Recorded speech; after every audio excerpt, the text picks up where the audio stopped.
അമ്മ മഹാദേവനെ വിളിച്ച് എന്നെ കാണണമെന്ന് പ്രാർത്ഥിച്ചു. മഹാദേവൻ എന്നെ അമ്മയുടെ മുമ്പിൽ എത്തിച്ചു, അത്ര തന്നെ.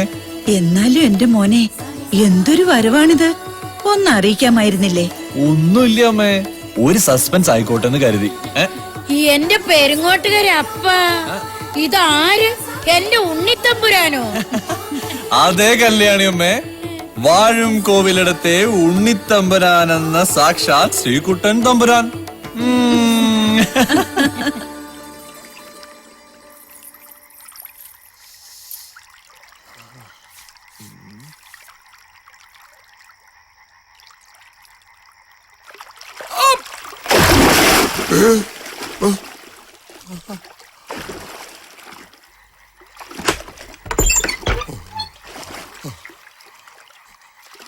ആരാ ആരാ? ആ ചോദിച്ചത് കേട്ടില്ലേ? ആരാ? ഞാനിതെന്തായി കാണണേ? മോനിതെപ്പോ വന്നു? തേവരുടെ നീരാട്ട് നേരത്ത് ആരെങ്കിലും അമ്പലക്കുളത്തിൽ കുളിക്കുവോ? ശിവ ശിവ, എന്റെ കൊച്ചുതമ്പുരാന് പേടിന്ന് പറയണതൊന്നും ഇല്ലേ? ഇതാ ഇപ്പോ കാര്യം. സാക്ഷാൽ പെരിങ്ങോട്ടുകര തേവരുടെ നീരാട്ട് കുളത്തി ഈ നേരത്ത് കുളിക്കാനുള്ള ധൈര്യം ഇന്ത്യൻ ആർമിയിലെ വാഴും കോവിലിടത്തെ ശ്രീകുട്ടൻ തമ്പുരാന് മാത്രമേ ഉള്ളൂന്ന് ഇവിടുത്തെ ഉപദേവന്മാരൊക്കെ ഒന്ന് അറിയട്ടെ. എന്റെ വാര് വല്ലാതെ ക്ഷീണിച്ചു. അതിപ്പോ എന്റെ പ്രായമാവുമ്പോ ഈ തമ്പുരാനും ഇങ്ങനെ തന്നെയാ ഇരിക്കുക. കൃഷ്ണനുണ്ണിയുടെ വിവരം വല്ലതും ഉണ്ടോ? വരും, വരാതിരിക്കില്ല. മനസ്സങ്ങനെയാ പറയണേ. എന്റെ മോൻ വരാതിരിക്കുന്നതിന്റെ കാര്യം എന്താ?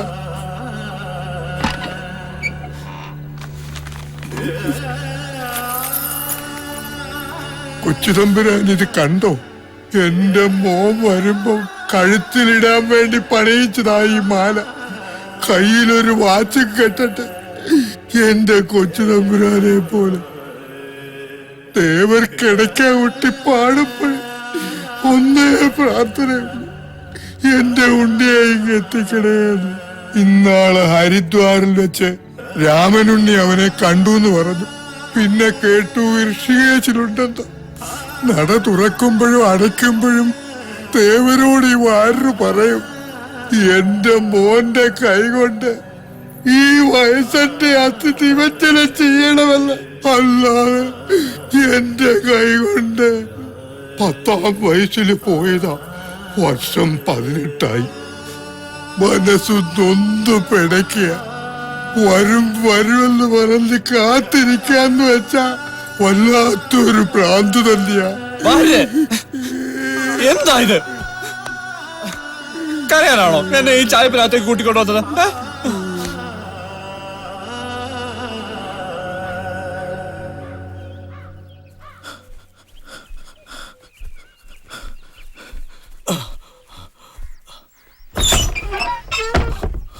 ഉണ്ണിത്തമ്പുരാനെ, ഉണ്ണിത്തമ്പുരാനെ, തമ്പുരാട്ടിയെ, തമ്പുരാട്ടിയെ, തമ്പുരാട്ടിയെ. ആയാട്ടി, തമ്പുരാട്ടി അമ്പലത്തിൽ തൊഴാൻ പോയിരിക്കുക.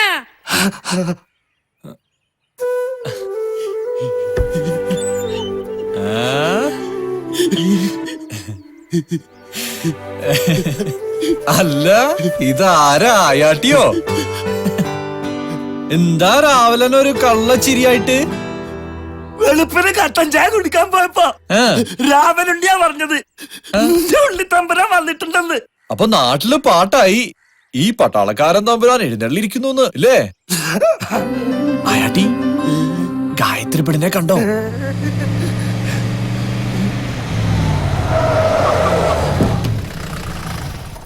ഗോപിയെ, ഓ, ആ ജാനുവിനെ വിളിച്ച് ഈ സാധനങ്ങളൊക്കെ എടുത്ത് അകത്ത് വയ്ക്കാൻ പറ. ജാനു കിടന്ന് കാറാതടോ. ഓ,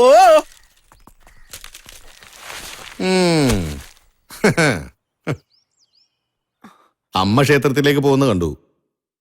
നിനക്ക് എത്ര ദിവസത്തെ ലീവ് ഉണ്ട്? 2 മാസത്തെ ലീവ് കഴിഞ്ഞ അങ്ങ് നേരെ കാശ്മീരിലേക്കാ. ചില അടിപിടികൾ നടന്നു എന്ന് അമ്മാവൻ അറിഞ്ഞു. നിന്റെ അമ്മ അറിഞ്ഞോ? അയ്യോ അമ്മാവ ചതിക്കല്ലേ, അമ്മ അറിഞ്ഞ എന്നെ കൊന്നു കളയും. വാഴുംകോവിലെടുത്ത സുഭദ്ര തമ്പുരാട്ടി ഹിറ്റ്ലറാ. ആ, എന്നാ നീ ഒരു കാര്യം അറിഞ്ഞോ? ഈ വരവിന് ആ ഹിറ്റ്ലർ നിന്നെ പിടിച്ച് കല്യാണം കഴിപ്പിക്കാനുള്ള തയ്യാറെടുപ്പിലാ. പിന്നെ ഞാനൊരു കാര്യത്തിൽ നിന്നോട് മുൻകൂർ ജാമ്യം എടുക്കുക. അമ്മ ഏതൊരു കാര്യം തീരുമാനിക്കുന്നുവോ അതിനോട് അമ്മാവ് അനുകൂലിക്കും. വേറൊന്നും കൊണ്ടല്ല, വാഴുംകോവിലിടത്തെ സുഭദ്ര തമ്പുരാട്ടിയുടെ തീരുമാനം അതിനു മേലെ സാക്ഷാൽ ഗരുഡൻ പോലും പറക്കില്ല. എന്റെ ഉണ്ണി, നിന്റെ അമ്മയെ വേദനിപ്പിക്കുന്ന ഒരു തീരുമാനവും എന്റെ മോൻ എടുക്കരുത്. ഭദ്രമാമയ്ക്ക് ഇപ്പൊ എത്രയേ പറയാനുള്ളൂ. ആ, ഇത് അമ്മയുടെ കൊടുത്തേക്ക്. പടിഞ്ഞാറേ പറമ്പിലെ വരവ് അല്പം കുറഞ്ഞിട്ടുണ്ട്.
ആ, തേവരുടെ ആറാട്ടിനു മുമ്പ് കഴിയുമെങ്കിൽ ഈ മീനത്തോടുകൂടി അവന്റെ കല്യാണം നടത്തിയ ഒരു ആശ്വാസമായി തിരുമേനി.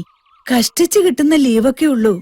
ആലത്തൂരിൽ നിന്നുള്ള ബന്ധം അതങ്ങ് അന്വേഷിക്കാൻ ഭദ്രനെ ഏൽപ്പിച്ചിട്ടുണ്ട്. കുട്ടിയെ കുറിച്ച് അന്വേഷിച്ചോ തമ്പുരാട്ടിയെ? കുട്ടി നല്ല സുന്ദരിയാണെന്നാ പറയണേ. ഇനിയിപ്പോ നാട്ടുകാരെ വിളിച്ച് കെങ്കേമായ ഒരു സദ്യക്കുള്ള ഒരുക്കങ്ങൾ ചെയ്യാ എന്നാ തമ്പുരാട്ടി പറഞ്ഞു പറഞ്ഞല്ലേ? ആ, പിന്നെ പറയാൻ മറന്നു. ശ്രീകുട്ടന്റെ പക്കപ്പിറന്നാള് ദിവസം തിരുവാതിര നക്ഷത്രത്തില് സഹസ്രനാമം ചെയ്തേക്കൂട്ടോ. ഞാൻ ചീട്ടെഴുതിയിട്ടുണ്ട്. ഓ, ആയിക്കോട്ടെ. തിരുമേനി, ആരൊക്കെ എന്തൊക്കെ പറഞ്ഞാലും തേവരെന്തൊക്കെയോ നിശ്ചയിച്ചിട്ടുണ്ട് കുട്ടിയെ.